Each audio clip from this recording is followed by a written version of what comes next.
I can't believe these songs are turning 30. Back in 1996, they weren't just on the radio. They were the soundtrack to an entire year, and 3 decades later, they still hit exactly the same way. Today, we're counting down 10 songs that made 1996 unforgettable. And stick around for number 1. Its climb to the top is one of the strangest, most accidental stories in chart history. Let's begin. Number 10, Joan Osborne, One of Us. What if God was one of danger on the bus, trying to make it? Joan Osborne was a bar singer in New York's East Village, grinding through open mics when she got the call that would define her career. Here's the twist most people don't know. She didn't write her own biggest hit. The song came from Eric Bazillion of the rock band The Hooters, who wrote it almost as a throwaway. A simple question wrapped in a nursery rhyme melody, asking what God might be like if he were just a regular person on a bus, trying to make his way home. Osborne's voice turned that simple question into something that felt like scripture. God is good. The song reached number 4 on the Billboard Hot 100 and earned her 3 Grammy nominations. 30 years later, One of Us still works because it never claims to have the answer. It just asks the question and lets you sit with it. Number 9, Jewel, Who Will Save Your Soul? If you put him in your will, but when it comes to the flowers now. Before she was Jewel the platinum-selling artist, she was living out of a van in San Diego, busking on beaches and coffeehouse stages just to eat. She wrote Who Will Save Your Soul out of that exact desperation, a song about people chasing money, fame, and easy comfort while losing themselves in the process. Nobody expected a song written from a parking lot to become a hit, but it climbed the Billboard Hot 100 slowly, over the better part of a year, eventually cracking the top 30 and turning Jewel into one of the defining voices of the mid-90s singer-songwriter wave. Cheap thrill, you know you love him if you put him in your will. 30 years later, that same unpolished honesty, a woman with nothing, writing about everything, still lands harder than anything studio-polished could. Number 8, Gin Blossoms, Follow You Down. That we've been lost. Maybe one last time is all we need. The Gin Blossoms had already broken through with Hey Jealousy, and everyone in the music industry wanted to know if it was a fluke. Hey, jealousy. Follow You Down was the answer. Built on that same jangly, sun-bleached guitar sound that defined 90s alt-rock radio, the song became a top 10 hit and proved the band wasn't a one-song story. Any place but those I know by heart. What most casual fans don't know is that behind the band's bright, hooky sound was real turmoil. Founding guitarist Doug Hopkins, who co-wrote much of their early material, struggled with addiction and was let go from the band before their breakthrough, and died by suicide shortly after Hey Jealousy became a hit.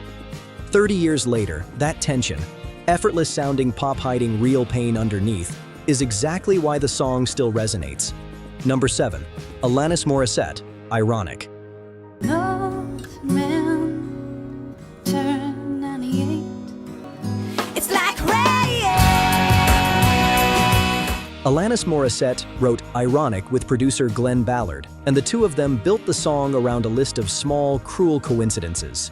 Rain on your wedding day, a free ride when you've already paid, 10,000 spoons when all you need is a knife. Here's the twist that's followed the song for 30 years. None of those examples are technically ironic, they're just bad luck. Critics and grammar teachers have pointed this out since 1996, and Alanis herself has laughed about it in interviews since. But that mistake became part of the song's identity.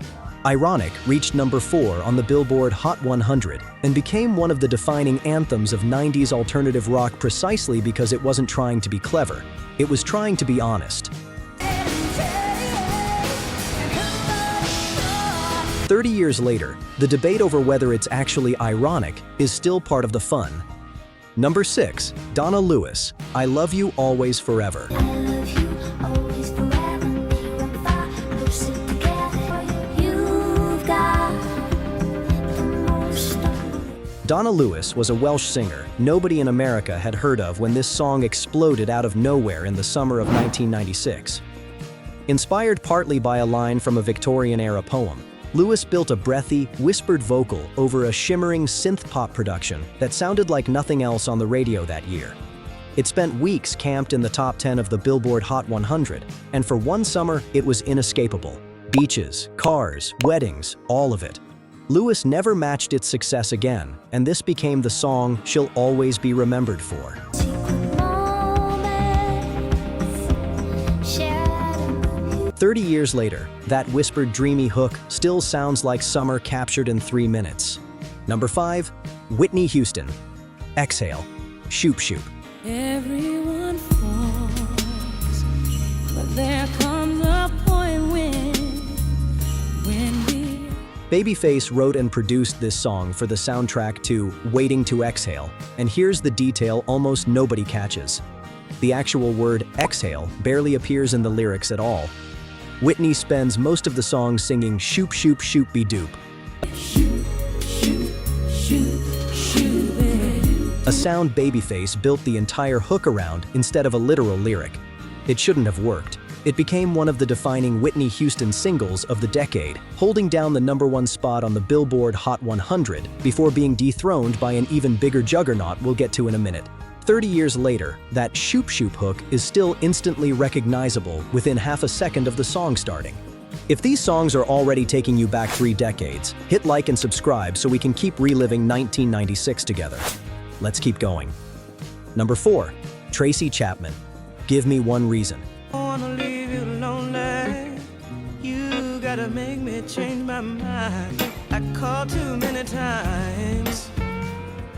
Tracy Chapman had already had her career-defining moment years earlier with Fast Car, and by the mid-90s many assumed her biggest hits were behind her. Then, Give Me One Reason, a stripped-down blues rock song built around a simple, insistent guitar riff, became her second biggest hit ever, climbing into the top 5 of the Billboard Hot 100 and earning her a Grammy. The trick was in the restraint. No big production, no studio tricks, just Chapman's voice and that hypnotic riff repeating until it got under your skin. 30 years later, it's proof that sometimes the simplest arrangement is the hardest one to shake. Number 3, Celine Dion, Because You Loved Me. for every dream you make come true. Through it all, you were my strength. Written by Diane Warren for the film Up Close and Personal, this song became one of the biggest ballads of Celine Dion's career, and one of the most played wedding songs of the entire decade. Dion has said in interviews that she considers it one of the most meaningful songs she's ever recorded, in part because Warren wrote it as a tribute to the people who shape us before we ever become who we're meant to be. It reached #1 on the Billboard Hot 100 and stayed there for weeks. Here's where the story gets interesting. This song didn't just top the charts, it replaced the song at #2 on this list. Forever thankful, baby. 30 years later, Because You Loved Me still gets requested at first dances more than almost anything else from the era. Number 2, Mariah Carey and Boyz II Men, One Sweet Day. I've never told you. Without your smile. Both acts were impossibly busy in late 1995, so busy that when it came time to shoot a music video, there wasn't time to plan one. Instead, a film crew simply showed up during the actual recording session and captured Mariah and Boyz II Men writing and recording the song in real time. That raw studio footage became the official video. Written partly as a tribute to loved ones lost to the AIDS epidemic, the song is about grief and about the hope of seeing someone again. Nobody could have predicted what happened next.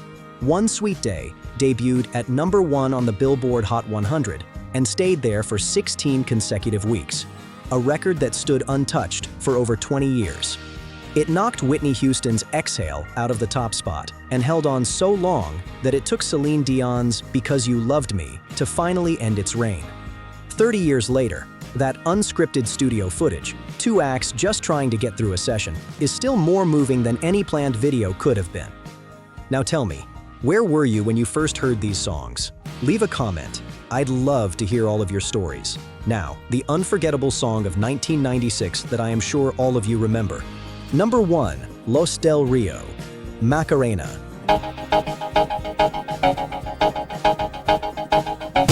A Dala tu cuerpo alegría Macarena, Macarena. Remember at the top of this video when we said number 1 almost never happened? Here's why. Macarena started life in 1993 as a modest flamenco pop single by two middle-aged Spanish singers, Los del Rio, a song with almost no path to American radio. It should have stayed a regional hit. Then, a pair of Miami DJs, the Bayside Boys, got hold of it, added an English-language verse and a new dance-friendly beat, and released it as a remix almost nobody at the label expected to matter. Instead, it became one of the biggest phenomena in Billboard history. 14 weeks at number 1, a dance craze that took over weddings, sports arenas, and stadiums, and one of the best-selling singles of the entire decade.